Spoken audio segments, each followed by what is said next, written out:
Welcome to the deep dive. So, you're thinking about Portugal, aren't you? I mean, whether it's the history, that amazing coast, or just the vibrant culture, it definitely has a certain pull. It really does. But beyond the beaches and the pastéis de nata, if you're looking to visit, maybe move, or even invest, the big question is what's really going on with housing and real estate there? It's such a popular spot now. Yeah, it's a hot topic. So today we're taking a comprehensive deep dive into the Portuguese property market. We've gathered a whole bunch of sources, official stats, expert reports, and importantly, some real local insights to understand what's happening, on the ground. Getting the full picture. Exactly. Our mission today is to cut through all the noise, give you a clear kind of insider's view. By the end of this, you should have the essential knowledge to make sense of this market, whether you're just dreaming of a visit, planning a move, or looking at an investment. Sounds good. Let's get into it. Okay, let's unpack this remarkable recovery Portugal's seen in real estate. For years after 2008, things were, well, pretty rough, weren't they? Oh, absolutely. Choppy waters, as you said. Many people wondered if it would ever properly bounce back. But then it did. A real comeback story. It showed incredible resilience. It really has been impressive. Prices started picking up again, seriously, around 2014. And the growth really accelerated. Think about it. 11.7% growth in 2019, then a huge 13.5% in 2022. Wow. And what's really striking, I think, is even during the pandemic 2020, prices still went up by 6.0%. Yeah. That tells you something about the underlying strength, doesn't it? It really does. That's not just bouncing back. That's sustained momentum. Exactly. Consistent upward trend. Real market confidence. And all that growth brings us to a pretty big milestone. By October 2024, the nationwide average dwelling price hit 1,721 per square meter. Yeah, that's the highest level ever recorded in Portugal, a real peak. So what's behind this? What's fueling this, well, relentless rise? That's the key question, right? It's a few powerful things working together. First, you've got really robust demand, both from locals and, significantly, from foreigners. Foreign buyers have been making up about, say, 10 to 12% of sales recently. That's a big chunk. Okay. Then Portugal's tourism sector is just booming, absolutely booming. And add to that new lifestyle trends like, remote work becoming so common, plus more retirees looking for a better quality of life abroad. Right. The digital nomads and the sunshine seekers. Exactly. Yeah. All feeding into the housing market. And this all points to a pretty upbeat outlook for 2025. We expect prices to keep going up, maybe a bit more moderately, especially as interest rates might ease a little. And 2024 itself saw quite a bit of action. Oh yeah, 2024 saw something like an 11% price jump overall, and sales volume was up around 27%. So still very active. But like any country, Portugal isn't just one single market, is it? Here's where it gets really interesting. You see these big differences when you look region by region. Oh, absolutely. Huge disparities. It's almost like a tale of two Portugals in some ways. So what stands out? Well, Greater Lisbon is definitely the standout at the top end. It's the most expensive. House prices there are now, get this, about 110% above their pre-recession peak. Wow, 110%? Yep. The median price there is around 2,523 per square meter, but then you contrast that sharply with the interior regions like the Alentejo. Much, much cheaper. Median price there is closer to 11,114 per square meter. That's a massive difference, more than double. It is. It's really stark, something every buyer needs to factor in. So even with Lisbon hitting these peaks and the Algarve being popular, the big question is, does Portugal still offer good value? Especially compared to other European hotspots. I'd say it absolutely does. Yes, prices have gone up, but even Lisbon and the Algarve are still significantly cheaper than, say, Paris, London, or even Madrid. Okay. And what's really telling is Portugal's house price to GDP ratio. It's actually one of the lowest in Europe. So you've got this combination of relative affordability, strong demand. It's become a real magnet for investors, expats, digital nomads. It's more than just the scenery now. Right. So for those foreigners looking in, a common worry is always restrictions. Can anyone just buy property there? Or are there hurdles for non-residents? That's a fair question, but the good news is it's genuinely an open door. There are essentially no restrictions on foreign ownership in Portugal. Really? Same rights as citizens? Pretty much, yes. Non-residents have the same property buying rights. The process is largely the same, too. Find a place, make a formal offer. Usually involves putting down a deposit, typically 10 to 30%, under what's called a contrato promessa de compra e venda. Okay, the promissory contract. Exactly. It's binding. Then you complete the sale by signing the final deed, the escritura, in front of a notary. And you mentioned needing a tax ID. Yes. Crucially, you need a Portuguese tax ID number, the NIF. You'll need that pretty early on. One thing that did change recently, in 2023, they removed the requirement for non-EU buyers to have a local fiscal representative, so that simplifies things a bit. Good to know. And once the deed is signed? The notary handles the official registration with the land registry, Conservatoria, and that makes your ownership official. Okay. Now, budgeting. It's easy to just focus on the sticker price of the house, right? But people forget about the extra costs. You mentioned the IMT transfer tax, stamp duty. Absolutely, those are key. Plus, notary fees, registration fees, maybe an agent's commission, and definitely legal fees, usually around 1% to 2% of the price for your lawyer. So it adds up. It certainly can. You need to factor that in from the start. Okay, let's shift gears a bit to renting. You said about 77% own their homes, but renting is still pretty common, especially in the cities. Oh yes, very common in Lisbon and Porto particularly. Lots of expats, students, young professionals rent there. And market rents have been going up steadily, about 5.9% increase in early 2024. And what about yields for landlords? Is buy-to-let attractive? It can be. Gross rental yields are, well, moderate, generally around 4% to 6% in Lisbon and Porto, but they can often be higher, maybe 5% to 7% in resort areas or university towns where you get strong short-term let demand. So yeah, buy-to-let is definitely an option many consider, but, and it's a big but, you need to understand the rental laws. Which we'll get into later, right? Oh. The tenant-friendly aspect. Exactly. It's Yeah. crucial for landlords. Okay, great. Now, let's guide our listeners through some of the key regions, because as you said, where you look makes a massive difference, not just in price, but in lifestyle, too. Definitely. Let's start with Lisbon. Greater Lisbon, really. It's the capital, the priciest, most dynamic market. That median price, around 2,523 per square meter. And who's buying there? It's incredibly diverse. Wealthy locals, Portuguese immigrants returning home, retirees, and a huge international contingent. Brazilians, Chinese, other Europeans are very active. And yields? Around 4% to 5% gross. Mm-hmm. Quality of life, very high. It ranks really well globally, 27th, I think, for safety, climate, services, the proper cosmopolitan hub. Okay. What about up north? Porto and the north. Right. Portugal's second city, generally more affordable than Lisbon, but it's seen really strong growth too. Prime spots like Ribeira or Foz do Douro can still be expensive, maybe 3,000 to 4,200 per square meter. But the wider area. More accessible prices, yeah. Porto has a really diversified economy industry. Tech, universities are strong. And tourism is booming there too. Yields are pretty good, maybe 4.7 to 5%. Quality of life is also high safe. Loads of culture, amazing food scene. Can't argue with that. Then, the classic, the Algarve. Ah, yes, the Algarve. The perennial hotspot, especially for foreign buyers, retirees, and holiday rentals. Prime areas are pricey, often 2,300 to over 3,000 euro per square meter. The average across the region is around 2,321 hectio per square meter. And yields must be strong with all the tourism. They are, typically 5% to 6%, sometimes higher because demand is pretty much year-round now. Quality of life is obviously excellent climate, beaches, golf. Though it can feel very touristy in summer, it's a very international market, so quite easy for foreigners to settle in. Makes sense. What if you want something a bit quieter, maybe less touristy? Then you might look at the Silver Coast, the Costa da Prata. It's north of Lisbon, along the Atlantic. Prices are generally much lower, often around 1,000 euro to 1,200 euro per square meter. And the lifestyle? Yields? Yields are decent, roughly 5%. It attracts a mix of domestic tourists and some expats. Quality of life is good, very scenic, lots of coastline. Feels a bit more authentically Portuguese, perhaps, than parts of the Algarve. Okay, and then there's the interior, the rural inland areas like Alentejo. Right. This is Portugal's least expensive region. Median prices around 11,114 per square meter. And yes, you absolutely can still find houses for well under 100,000 there. Who's moving there? Mostly people seeking peace, quiet, space, a slower pace.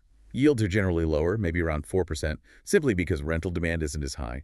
Services can be more limited too, but the tranquility and affordability are the big draws. Got it. And finally, the islands, Madeira and the Azores. Yes, the Atlantic Islands. Both have active markets, but they're distinct. Madeira has seen really strong price growth recently. Prices around 2,000 euros per square meter. Yields in places like Funchal can be 4% to 6%. And the Azores? More remote, generally lower prices, around 12,295 per square meter median. Both offer a fantastic quality of life, amazing scenery, mild weather. Supply can be tight, though. Interestingly, Madeira saw some of the fastest price growth in the country in 2024, up about 17% year on year. Wow, 17% shows how dynamic even the smaller markets can be. Absolutely. It's a really diverse landscape. So, navigating all this, especially the buying process, clearly needs some legal know-how. You mentioned the importance of a good local lawyer earlier. What's Yeah. that first big legal step once you find a place? Right. That's usually the Contrato Promessa de Compra e Venda, the CPCV. This is that binding promissory contract you sign after your offer is accepted. Right. And this is where you pay the deposit, usually 10 to 30%. And this raises an important question, right? What if someone pulls out? Exactly. Portuguese law is quite clear and, well, strict on this. It has automatic penalties. Mm. If you, the buyer, back out after signing the CPCV, you typically forfeit your deposit. The seller keeps it. And if the seller backs out? Then they have to pay you back double the deposit. So it provides strong protection for both sides. Your lawyer's job is crucial here. Make sure the contract has all the right clauses, checking the title is clear, no debts on the property, that sort of thing. Makes sense. And you absolutely need that NIF, the tax ID, before the final step. Oh, 100%. Before you sign the final deed, the escritura, you must have your NIF. No NIF, no deal, basically. It's your entry ticket to the Portuguese system. And the final deed, the escritura, that's signed before a notary. That's right. The Escritura Pública de Compra e Venda. You pay the remaining balance then. The notary oversees the legal formalities and officially registers the property transfer with the land registry, the Conservatoria. So the notary handles the formal stuff, the lawyer does the checks and gives advice. Precisely. Your lawyer does the due diligence, advises you, protects your interests. The notary ensures the final act is legally sound and recorded. Okay, let's recap those costs again. Beyond the price, what are buyers looking at up front? You mentioned the IMT transfer tax? Yes, the IMT, Imposto Municipal sobre Transmissions. It's progressive, higher price, higher rate. But, and this is a really important point for some buyers. The exemptions. Exactly, especially for young buyers under 35 purchasing their primary residence. There could be a full exemption from IMT on homes up to around 316,000 warrels. That's a huge incentive. Definitely. But what if it's not your main home, or you're older? Then you pay IMT from the first euro. There's no exemption for secondary homes or investment properties. The rates start lower, around 1%, but climb progressively. And for the most expensive homes, it can go up to around 7%. Plus stamp duty. Plus a flat 0.8% stamp duty, yes. So Mm. all in, taxes and fees usually add up to about 6 to 7% of the purchase price. And then you have your agent and lawyer fees on top, maybe another 1 to 2%. So budget for maybe 8-9% on top of the price. That's a safe estimate, yes. It really highlights why you need clear financial planning right from the start. Definitely. Okay, so what does all this mean for renters? You touched on Portugal's rental laws being, well, famously tenant-friendly. What does that actually look like in practice? It's a reputation that's pretty well deserved. Rental contracts, the Contrato de Arrendamento, usually run for at least 1 year. And the key thing is, they typically auto-renew by default. Unless someone gives notice. Right, unless either the tenant or the landlord gives proper notice, which is generally 2 months. But, and this is crucial for landlords, the rules around ending a tenancy are very strict. How so? Landlords can generally only evict for specific reasons, like significant non-payment of rent, say after 3 months overdue, or if they need the property back for their own family to live in, or for major renovations. And even then, Tenants have strong protections. In some cases, particularly if the landlord terminates for owner occupation, they might even be obligated to help find comparable alternative housing for the tenant. It's a significant responsibility. wow, okay, that is quite tenant-friendly. It is. Plus, annual rent increases are capped by law. They're tied to government-set inflation figures, usually between 1% and 3% a year. Security deposits are also typically limited to 2 months' rent. And the guarantor thing, the fiador. Ah, yes, it's common, especially for tenants without a long financial track record in Portugal, for landlords to require a Portuguese guarantor, a fiador, who essentially co-signs the lease. So overall strong security for tenants. Very strong security of tenure, yes. The system is designed to offer stability. And one more thing. All leases must be registered with the tax authorities to be legally valid. Good to know. Okay, let's talk about ongoing costs for owners' property taxes. How does that system work in Portugal? It's got a few main parts. First, there's the municipal property tax, known as IMI. This is an annual tax. How's it calculated? It's based on the official value of the property, which is set by the local municipality. Each municipality sets its own rate, but typically it's between 0.3 and 0.45% for urban homes. Rural land is often higher, maybe 0.8%. Okay, annual IMI. What else? Then there's a wealth tax called AIMI. This kicks in for higher value properties. How high value? For individuals, it's a 0.7% tax on the value above $600,000. If the property value goes over $1 million, that rate increases to 1%. It's aimed at capturing more tax from expensive real estate holdings. Got it. So IMI annually, AMI for high-value properties, and then the one-off IMT at purchase. Exactly. And then there's capital gains tax when you sell.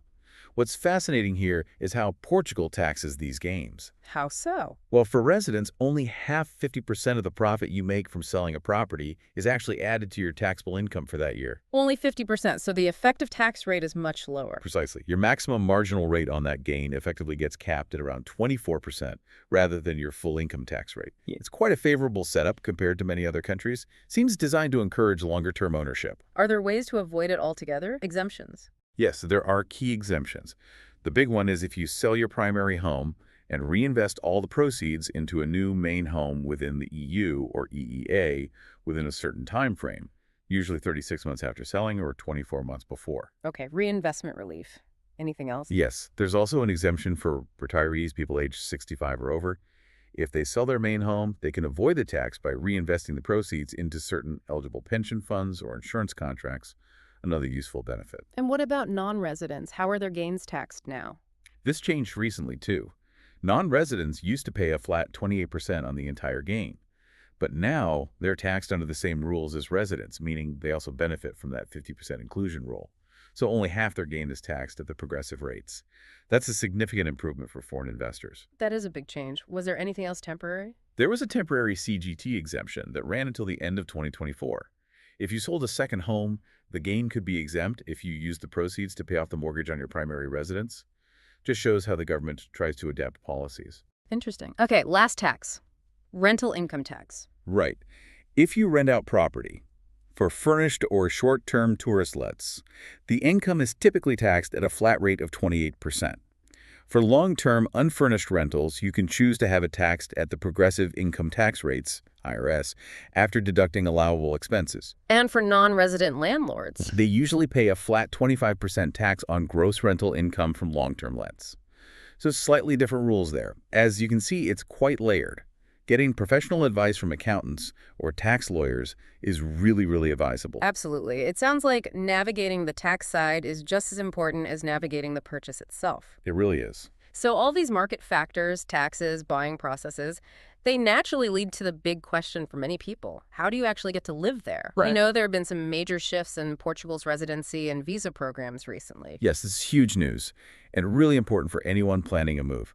The big one is the Golden Visa Program, the ARI. What happened there? Well, as of October 2023, buying real estate is no longer a qualifying investment for the Golden Visa. This was part of the government's Mais Habitação, more housing package, aimed at tackling housing shortages. So you can't buy a house and get residency that way anymore. Not through the Golden Visa, no. Yeah. Now, you need to make other specific investments, things like putting money into investment funds, contributing to R&D, creating jobs, that sort of thing. But what about people who already got their golden visa through property? Ah, good point. Those visas remain valid. If you were approved before the change, you're okay. Your renewals should proceed under the old rules.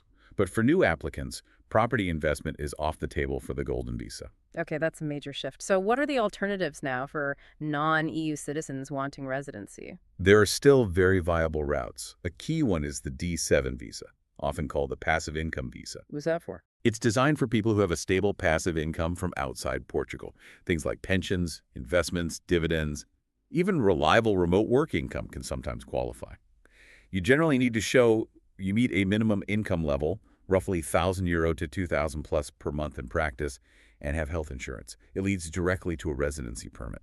Okay, the D7. Any others? Yes. Portugal also introduced the Digital Nomad Visa, the D8 visa, in late 2022.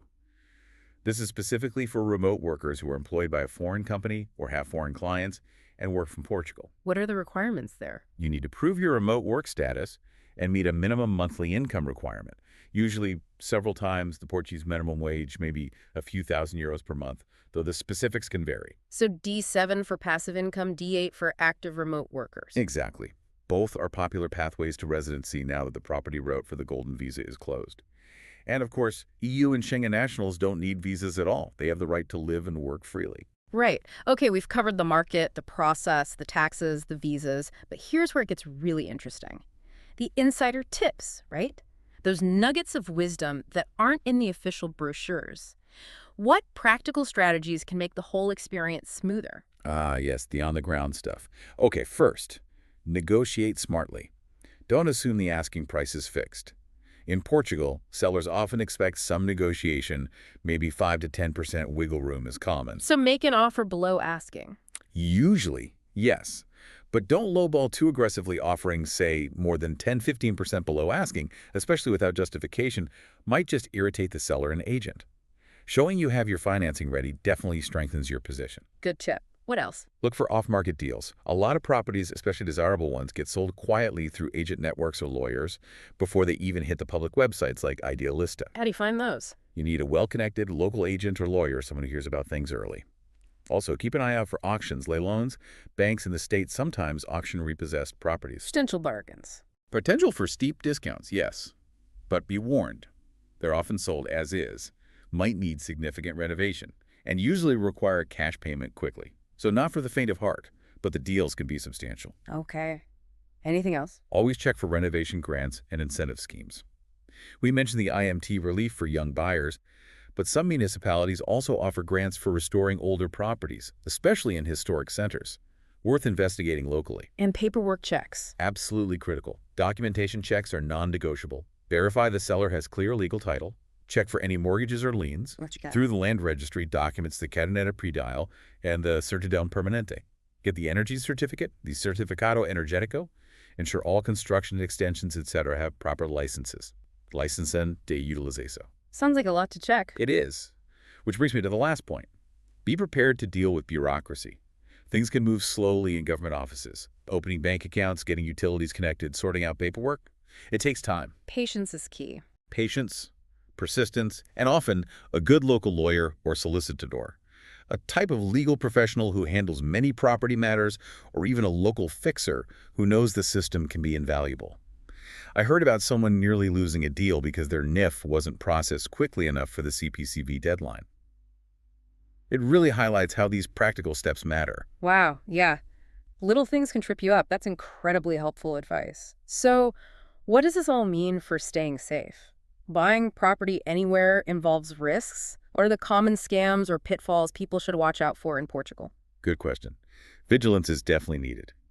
First, be wary of fake listings, especially online ads, maybe on social media or less reputable sites, that look too good to be true. They probably are. Always insist on seeing the property in person, and never send money before you have a signed contract. Okay, what about the people involved? Make sure you're dealing with licensed agents. Real estate agents in Portugal must have an AMI license number. Ask for it. If they can't or won't provide it, that's a huge red flag. Walk away. Right. Anything else? Beware of illegal sublets. With the rental market being tight in cities, sometimes people try to illegally sublet apartments they're renting themselves. Make sure you're paying the actual owner or their legally authorized representative. Also, be cautious about foreclosure mirages scams, promising amazing deals on foreclosed properties that don't actually exist or aren't legally for sale that way. Only buy through official channels like auctions or reputable brokers. Payment methods. Crucial. Always use traceable bank transfers for deposits and final payments. Never hand over large sums of cash. It leaves no trail and is risky. And those high-pressure sales pitches. Exactly. Avoid aggressive timeshare offers or pushy sales tactics from promotoras, developers. Especially for off-plan or unfinished developments, you might get cold called about. If it feels pressured, step back. So the bottom line seems to be verify everything independently. Absolutely. Get everything in writing, in a contract you understand, preferably in Portuguese or a certified bilingual version. And for significant investments, consider title insurance or ask your lawyer about specific guarantees.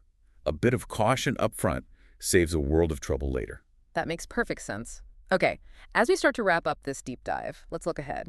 Where do you see the Portuguese property market heading in 2025 and beyond? What's the overall outlook? Well, the general consensus among analysts is for continued, though likely more moderate, price growth into 2025. The strong demand fundamentals we talked about, foreign interest, tourism, domestic buyers are still there. And the economy? The broader economic outlook seems supportive too. Both the IMF and the Bank of Portugal are forecasting decent GDP growth, around 2% for 2025. That should underpin the housing market. Plus, if interest rates ease slightly as expected, that will help affordability a bit. So steady growth, not the huge jumps of the past few years, perhaps. Probably more measured, yes. But still positive. And remember, those regional differences will persist. Let me quickly recap those potential investment snapshots based on the data. Please do. Lisbon Metro. Priciest, 2,523 meters, yields 4.5%, very high quality of life, global appeal. Porto and North, strong growth, prime areas, 3,000 plus Mornas Mule yields 4.8%, high quality of life, dynamic economy. Algarve, hotspot, 2,321 meters, euros, strong yields, 5.2%, excellent quality of life, very international. Silver Coast, quieter, 1,114 euros, 4%, good quality of life, more authentic. Rural inland Alentejo, most affordable, 1,140 euros, 4%, tranquil, needs fewer amenities. Madeira and Azores, islands, Madeira, 2,010 meters, Azores, 1,295 meters, Azores, yields 4 or 5% plus 7, high quality of life, unique appeal, strong recent growth in Madeira. That's a fantastic summary. So overall, the feeling is that Portugal is likely to keep outperforming many other Eurozone property markets. That seems to be the expectation, yes. Driven by that blend of tourism strength, foreign investment appeal, and steady domestic demand. It's clear Portugal's property scene is, well, complex, dynamic, a real mix of formal laws and local ways of doing things, being informed, being prepared. Yeah. That's really your best strategy in this market. Couldn't agree more. It's been fascinating unpacking it all. This raises an important final question, something for listeners to ponder. Considering Portugal's stated commitment now to growing affordable housing initiatives, alongside that ongoing, very strong international demand, how might future government policies and the wider economic trends specifically shape the long-term accessibility and maybe even the character of these diverse regional property markets we've discussed? How will they balance local needs with global interest?